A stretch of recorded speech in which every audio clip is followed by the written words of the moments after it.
For the first time in days, I replied to one of Claudine's texts. It was just 3 words.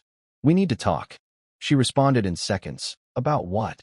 I replied, about your screen recording, and who you meant to send it to. No response. For the first time, she was quiet. The silence didn't last long. 6 minutes after I sent the message about the screen recording, Claudine responded with exactly the kind of lie that lets you know someone's scared but still pretending not to be. I don't know what you're talking about. Not, that's fake. Not, you're overreacting. Just a flat, sterile denial, like she hoped I hadn't really seen it. Like if she kept her voice neutral enough, I might doubt myself. But I wasn't doubting anything anymore. And that terrified her. I didn't reply. I waited. 2 hours later, she showed up again. This time, I didn't let her sit outside. I opened the door and stepped outside, closing it behind me. She looked surprised, probably expected to be let in, to be allowed back into the space she used to dominate. You want to talk? I said. We're talking out here. She crossed her arms. So this is how it's going to be? I just stared at her until she looked away. Let me guess, she added. Brielle sent you something. She's always been jealous of me. You really think she's trustworthy? I almost laughed. The hypocrisy was so thick it felt rehearsed. The woman who led a literal campaign to humiliate me was now throwing mud at the only person who had the decency to come clean. I think, I said slowly, that you're losing control, and you don't know what to do with yourself. Her jaw twitched.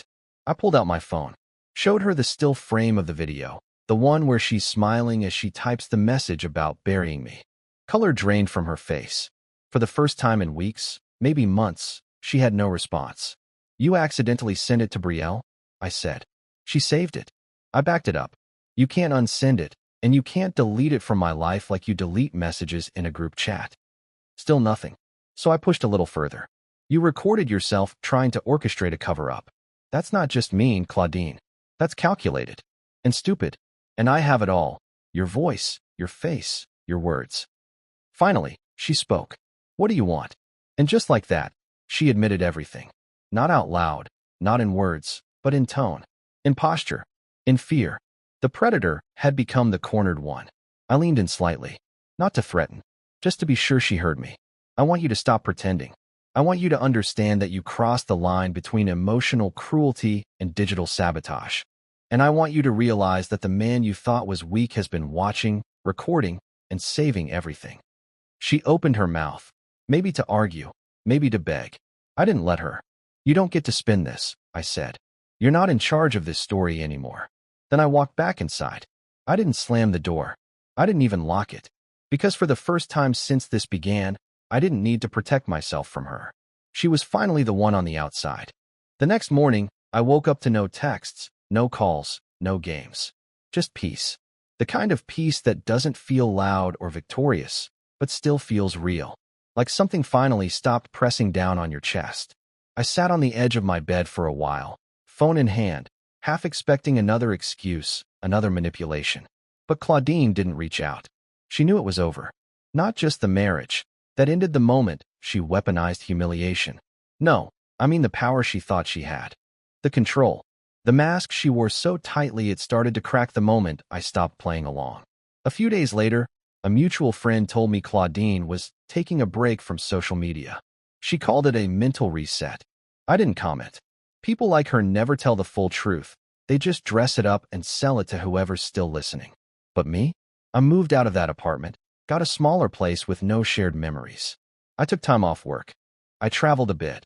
Nothing dramatic, just far enough to remember what it's like to breathe without checking my tone or walking on eggshells. I even reconnected with my sister. She said I sounded different. Lighter. Like I'd stopped apologizing for things I never did wrong. And maybe I have.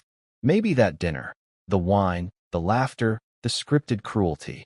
Maybe that was the moment I stopped being a side character in my own life. Maybe it had to break that loudly for me to finally hear myself again. So no, this isn't a revenge story.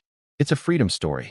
And if you've ever sat across a table from someone who smiled while cutting you down, you know what kind of power it takes to walk away instead of shout back.